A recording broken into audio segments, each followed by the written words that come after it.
नवी मुंबई आणि पनवेलमध्ये पहाटेपासून पावसानं उघडीप दिली आहे। मात्र आज मुसळधार पावसाची शक्यता लक्षात घेऊन सर्व शाळांना सुट्टी जाहीर करण्यात आली आहे। आढावा घेतलेला आहे आमचे प्रतिनिधी विनायक पाटील यांनी।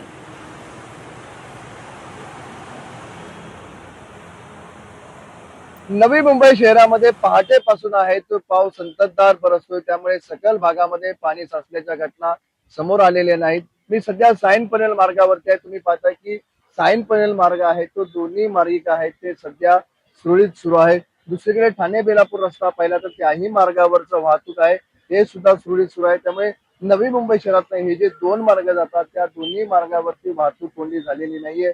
आपण पाहिलं की आज सकाळपासून आहे तो पाऊस जोराचा पडत नाहीये, रिमझिम पडतोय, त्यामुळे कुठेही पाणी साचून राहिल्याच्या घटना समोर आलेल्या नाहीत। एपीएमसी मार्केट असेल, सानपाडा, ऐरोली, नेरूळ या सर्वच भागामध्ये आहे ते पाणी साचलेलं नाहीये।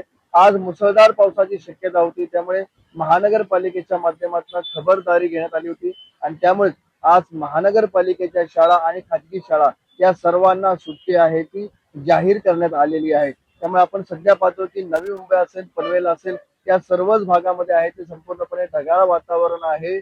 मात्र आता सध्या तरी आहे ते सकाळपासून मुसळधार पाऊस हा बरसताना दिसत नाहीये। मात्र सध्याची जी वातावरणाची परिस्थिती पाहता दिवसभर मात्र मुसळधार पाऊस पडण्याची दाट शक्यता आहे। विनायक पाटील, एबीपी माझा, नवी मुंबई।